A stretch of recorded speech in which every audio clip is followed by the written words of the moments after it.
Hello, everyone, and welcome to the Hugh Lane Gallery's virtual coffee conversation series. My name is Kimberly Griffith, and I'm an artist and art historian on the gallery's panel. And for today's coffee conversation, we're looking at Brian O'Doherty's sculpture, The Rake's Progress, which the artist created in 1970. The Rake's Progress is one of a series of sculptures called Ogham sculptures that O'Doherty created between 1967 and 1971. Born in Ballet, County Roscommon in 1928, O'Doherty earned his qualification as a medical doctor at University College Dublin and studied visual perception at Cambridge University before leaving Dublin to immigrate to America in 1957. In addition to his expertise in the field of medicine, O'Doherty was also gaining recognition as an artist by this time, having exhibited a portrait of his mother at the Irish Exhibition of Living Art in 1951 and again in that same venue the following year. This speaks to O'Doherty's extremely wide-ranging interests and expertise.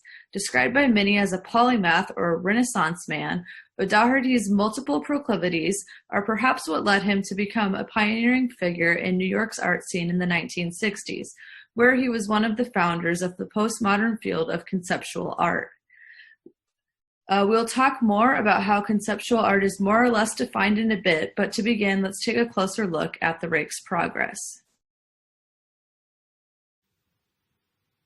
Because this object is particularly difficult to photograph due to its reflective surfaces and the subtle details of the Ogham engravings, which we will discuss later, I'd like to begin by describing what it might be like to view this piece if you were to visit it while it was on display in the gallery. At 183.2 centimeters long, this sculpture is just under 2 meters or 6 feet tall. At 21.5 centimeters wide, it is quite a long and thin sculpture.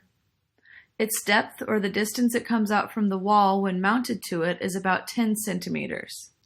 The structure of the sculpture is made of wood which has been completely covered over with aluminium so that every visible surface of the sculpture is reflective, much like a mirror. Aside from where groupings of scored lines occur, the surface of the sculpture is silver, smooth and shiny, and, as mentioned before, extremely reflective. If you were to walk around the sculpture, you might notice multiple and varying reflections of yourself reflected across the sculpture's surface. There are two vertical shafts that comprise the sculpture, which come together at an angle to make a V shape.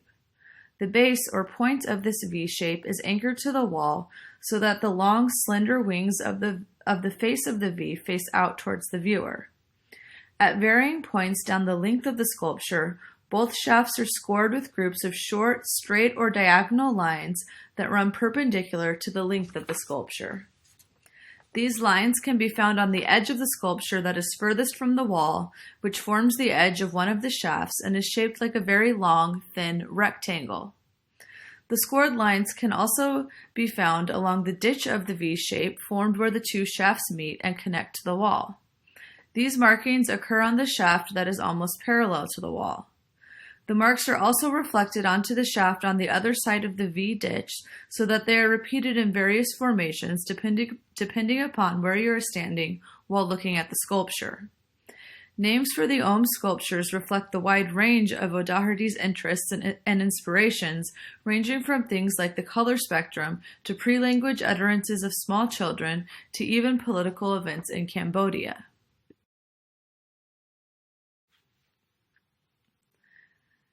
The title of today's sculpture, The Rake's Progress, is derived from a ballet of the same name by the Irish choreographer Ninette de Valois, with sets by Rex Whistler, as well as referring to the 18th century works by the English artist William Hogarth.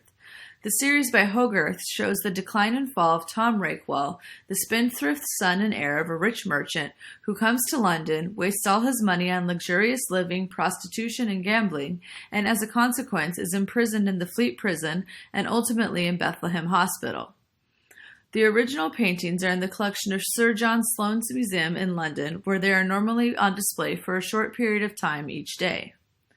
Hogarth also wrote a treatise on art entitled Analysis of Beauty in 1753. In this, the artist rejected the Platonic idea of beauty, which is based upon the concept of unity, promoting instead an alternative theory of beauty based upon variety in nature and exemplified by a serpentine S-shaped line. This line later became known as Hogarth's line of beauty. So at this point, you might be wondering what this has to do with O'Doherty's sculpture other than sharing the same title. In O'Doherty's work, the lines which spell out here in Ogham Writings are distributed across the shafts of the sculpture in an S shape, and this is a nod to Hogarth's line of beauty, as well as his belief that one should rely on what they see with their eyes rather than mathematical precision when finding beauty in nature or elsewhere. This series of paintings has influenced culture in more ways than perhaps Hogarth himself could have imagined. It has inspired and been adapted into operas, ballets, films, and various works of visual art, and has been described by filmmakers even as a precursor to the storyboard. O'Doherty's interpretation, however, is perhaps the most conceptually dense, having both distilled the visual and literary elements of storytelling down to their most essential components.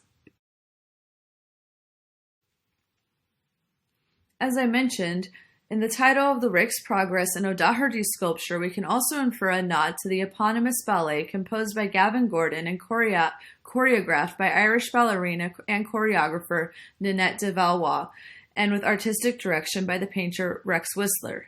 The ballet, which you are looking at a clip of in the center of your screen, was first produced in 1935 and was based on the narrative originally put forth in Hogarth's series of paintings. In the clip at the center, as well as the still image on the right of the screen, we can view the sets which were designed and painted by Whistler. In addition to designing sets for the ballet, Whistler also designed costumes for it. We can see an example of this in the costume for the character of the Rake on the left side of the screen. This piece is part of the Victoria and Albert Museum's collection. Now that we've taken a closer look at the context surrounding the title of the Rake's Progress and the way that the various art historical influences it contains are reflected in O'Doherty's sculpture, let's look again at what inspired its structure: Ogham Writing.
Also known as the Celtic tree alphabet, Ogham is an early medieval alphabet that was primarily used to write the early Irish language between the 4th and 6th centuries AD, and later the Old Irish language between the 6th and 9th centuries AD. Today, the majority of scholars believe that Ogham writing is based on the Roman alphabet which we use today. A translation of the marks that comprise Ogham writing and their corresponding letters and sounds can be viewed on the right side of the screen. As you can see from the stone carvings at the center and left of the screen, Ogham writing consists of groups of horizontal straight or diagonal marks which typically use the vertical edge of a standing stone as a central axis, from which marks were made on the left or right side of the edge or completely across it on both sides, depending upon the Irish word being transcribed. According to folklore, Ogham and the Gaelic language were both invented after the fall of the Tower of Babel by the Scythian king Phineas Farsa. The Ogham Tract, an old Irish treatise on the Ogham alphabet, credits Ugma, a god from Scottish and Irish mythology, with the creation of the language. According to the tract, Ugma, skilled in speech and poetry, created the language for the benefit of the learned. The legend goes that the first message written in Ogham was a series of 7 marks representing the letter B, written on a birch tree as a message to Lug, another prominent god, which meant, "Your wife will be carried away 7 times to the underworld unless the birch protects her." For this reason, it's said that the letter B in Ogham was named after the birch tree, which also gave rise to the idea that all of the letters in the Ogham alphabet were named after trees, though this has been largely disproven by scholars today. There are roughly 400 surviving of what are known as the Orthodox inscriptions, which contain the early Irish language carved into stone monuments throughout Ireland as well as Western Britain. The bulk of these can be found in southern Munster County and Munster Province and County Kerry in particular, which contains about 1/3 of the total inscriptions. When translated, the majority of these inscriptions are of people's names. They were primarily used as territorial markers and gravestones. These facts themselves may have influenced O'Doherty's decision to restrict the words that he carved into his Ogham sculptures to the placemaking descriptors of one, here, and now, which we'll look at more later. O'Doherty's series of Ogham sculptures represent the artist's lifelong commitment to exploring line, language, and location. O'Doherty spent the later part of the 1960s in search of a system of notation that to him could fuse the ideas of minimalism, serialism, and language. After studying pre-Columbian calendars, Egyptian hieroglyphics, Scandinavian runes, Mesopotamian word lists, Greek alphabets, Chinese characters, and Farsi, the artist recalled learning Ogham writing as a schoolboy, which led to a renewed fascination with Ogham that has persisted throughout the artist's career. By combining the Ogham alphabet with the contemporary material of reflective, polished aluminium, O'Doherty combines Ireland's ancient past with the immediate present, while the mirror-like surface of his materials creates a parallel infinity. No other artist has placed Ogham as centrally in their work as O'Doherty. As a reminder, O'Doherty created this sculpture in 1970, at which point he was already a well-established player in New York's highly influential art scene. In addition to having a successful art practice, O'Doherty worked as an art critic for the New York Times, and in 1969 he became director of the Visual Arts Program for the National Endowment of the Arts in Washington, D.C.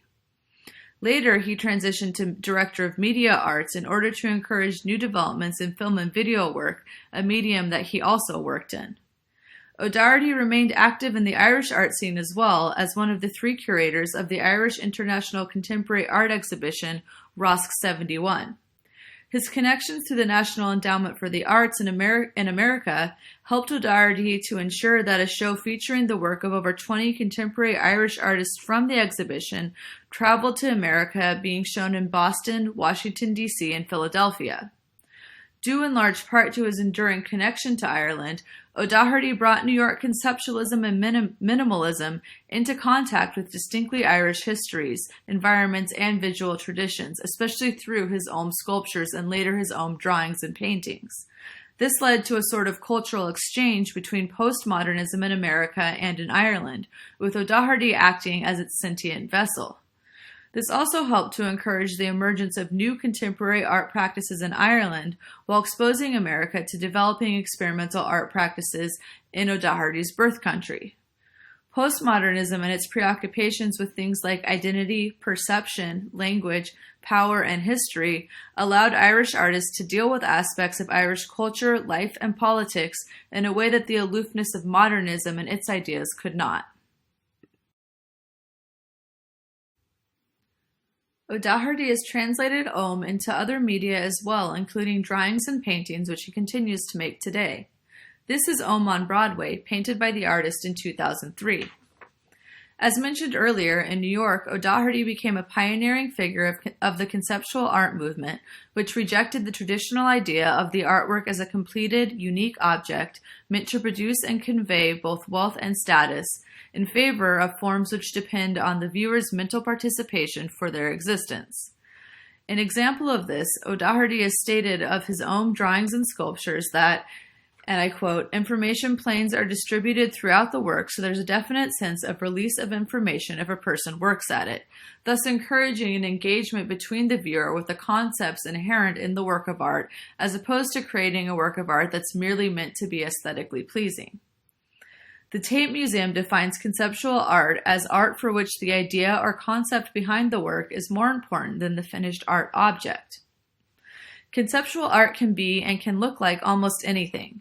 This is because, unlike a painter or sculptor who will think about how they can best express their idea using paint or sculptural materials and techniques, a conceptual artist uses whatever materials and whatever form is most appropriate to putting their idea across. This could be anything from a performance to a written description, or in Doherty's case, a painting, drawing, or sculpture. Perhaps as a result of this, we see O'Doherty using the technique of Ogham writing across multiple mediums. One of these mediums, as we can see in these images, was literally the walls of one of O'Doherty's houses, or homes. In 1975, O'Doherty and his wife, art historian Barbara Novak, purchased a 19th century townhouse in the city of Todi in Italy.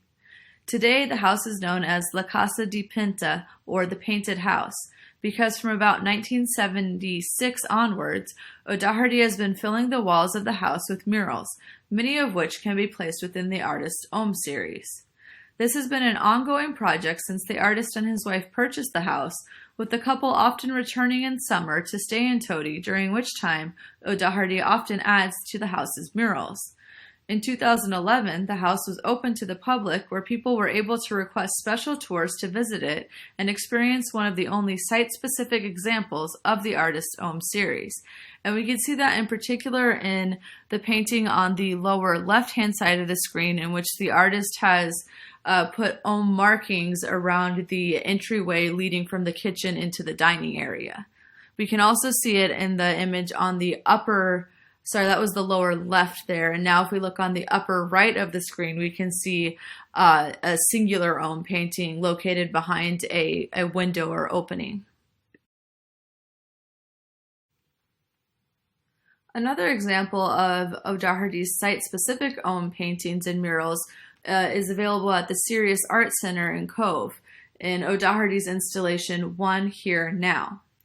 From 1995 to 1996, while completing a residency at the Sirius Art Center in Cobh, County Cork, O'Doherty created One Here Now, which is a room-sized installation consisting of 9 floor-to-ceiling, boldly colored, interconnected murals that prominently feature Ogham script.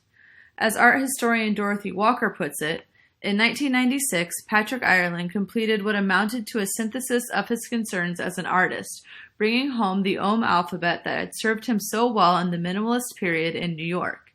Invoking the previous metaphysics of one, here, now, in relation to presence, space, and time, he painted the entire central space of the building in an unapologetic modernist version of this abstract language, keying in the alphabet in a running frieze above the murals.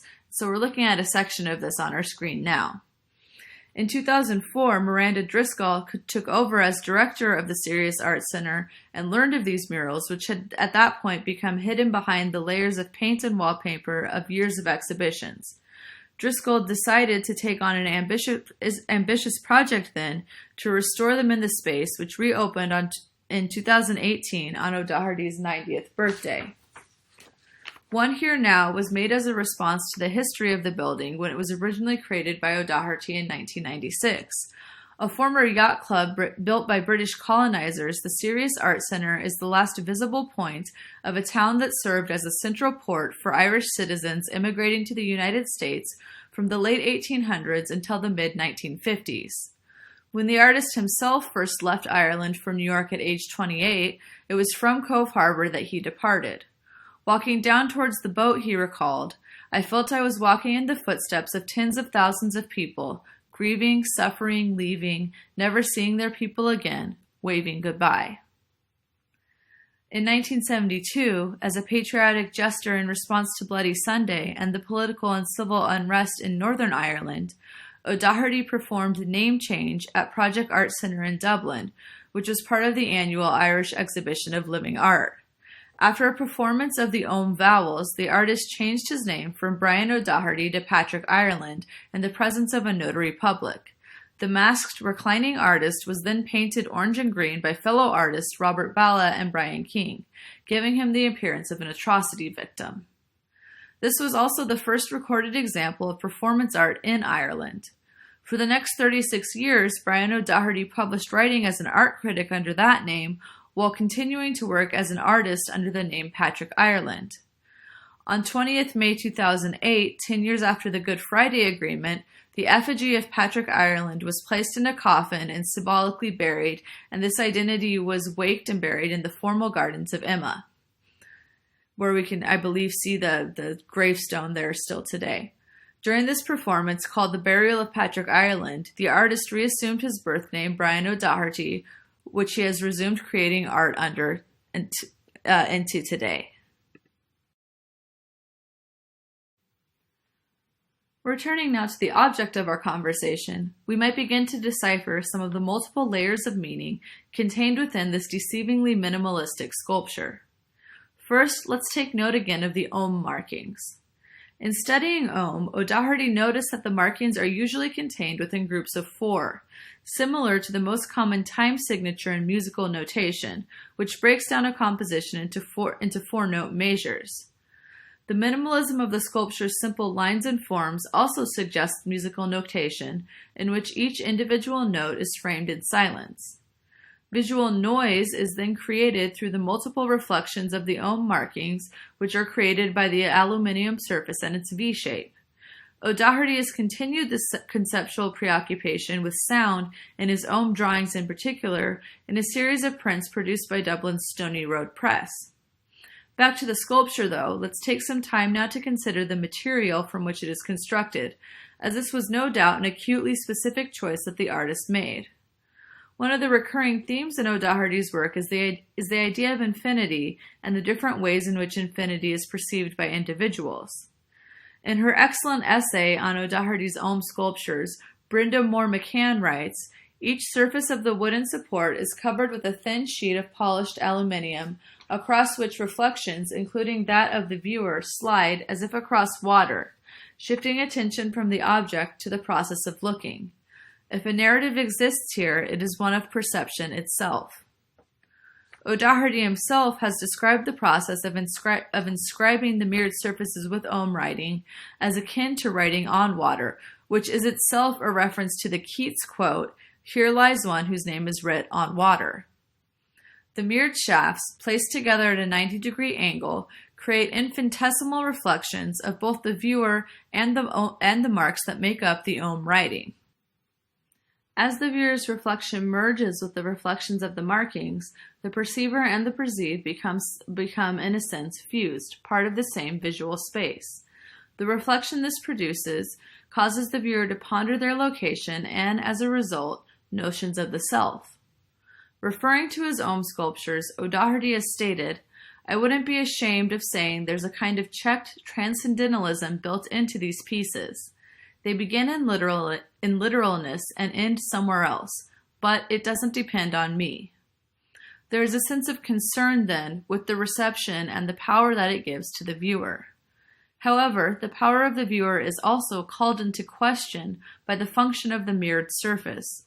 Moore McCann explains that, while engaging with the sculpture, there is a sense in which the mirrored surfaces are like empty sockets of the eye, which remain static until the viewer steps into them, and they return the viewer's gaze. We get a sense that the object then is somehow looking back at the viewer.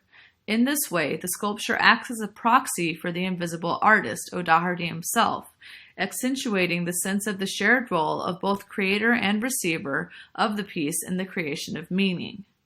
The perceptive viewer then becomes in a way fused with the artist himself and the ideas that he is unraveling.